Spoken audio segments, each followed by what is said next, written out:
চাচা তুমি তাহলে ইগিন্ডাই? হ্যাঁ খুকা বলো। চাচা ওই তোমার সাথে কিছু কথা বলতাম, তা একটু সাইডে চালা দিন। কেন কি বললো বলো। না চাচা একটু চল না চা। আচ্ছা এসো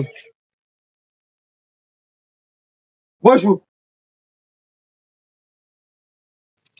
খুকা তা কি কবা কও, আমার হাতে বেশি সময় টময় নেই, অল্প ছুটিতে বাড়ি চলে আইছি। এই বাইরে একটু ছাড়টার দেবো, মিস্ত্রিরা কাজ করতেছে, তাই একটু চকি দিচ্ছি, দূরত্ব গাও।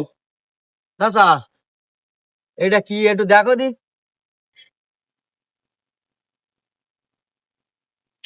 এত দেখতেছি একটা মুসলমানের অনুষ্ঠানের লিস্ট। হ্যাঁ চাচা। তে কি করতে হবে আমার নাকি? তো ওই 40 জন লোক খাদ্য দেবো, তা কি কি লাগবে তাই একটু তোমার কাছে আসলাম, শোনা বোঝা করছি। তোমরা কি আমার পাগল টাগল পাইছাও? কেন? আমি কি এই ছোটখাটো বাবুচ্ছি? আমার দেখি কি তোমার তাই মনে হয়? না চাচা তারপরও তোমার এলাকার ভাইপো আমরা। শোনো, এই কিছুদিন আগে যে মুকেশ আম্বানির মেয়েটা বে হইলো, ওর সব ম্যানেজমেন্টের দায়িত্ব নেল কিটা? এই কুতুব বাবুচ্ছি। এই যে কিছুদিন আগে অনামিকা বয়সীর বে হইলো, এর এই বের ম্যানেজমেন্টের দায়িত্ব নেল কিটা? এই কুতুব বাবুচ্ছি।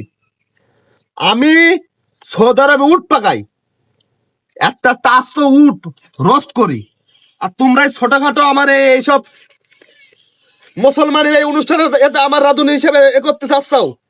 এ আমি পারবো না খোকা, তোমরা যাও আনতে যাও, আমার অত সময় টময় নেই। চাচা তারপরেও তোমার এলাকার ভাইপো না আমরা, তাই তোমার কাছে ভালোবেসে আছি, তা কি কি লাগবে সেগুলো একটু বলি দাও। যেহেতু এলাকার ছেলিবিলি, তোমরা আর কি বলবো, তা তোমরা কি পাত করতে চাচ্ছাও? ওই ছেলির তো মুসলমানই, তো একটু ওই খেজুরি আর একটু গোশ। সাথে একটু গোস্ত থাকবে। হ্যাঁ হ্যাঁ। সময় নেই এখন, যেহেতু এই সেই পড়িছাও, তা করি দেওয়া যাবে নি। চাচা চাল কতটা লাগবেন? চাল হ্যাঁ যেহেতু 40 জন মানুষ, তাহলে 3 4 12 120 3 মন হলে হয়ে যাবেন। ও ওই লেখ লেখ লেখ। চাচা ওই ডাল কতটা লাগবেন? ডাল যেহেতু চাল 3 4 12 120 3 মন, তাহলে ওই 6 7 মন নিয়ে এসে আনি, ওই অল্প কিছু থেকে যান, ও কাজে লাগাই তোমানি। ওই লেখ লেখ ডাল 7 মণ। চাচা ওই তেল? তেল তেল এই হলো আসল রহস্য। তেল না হলে বাবু পাক হয় না ভালো, বুঝতে চাও? তা ওই তেল তোমরা 2 মন নিয়ে এসে নি অতি হয়ে যাবেন। এই লেখ লেখ তেল 2 মণ। চাচা ওই লবণ লাগবেন কতটা?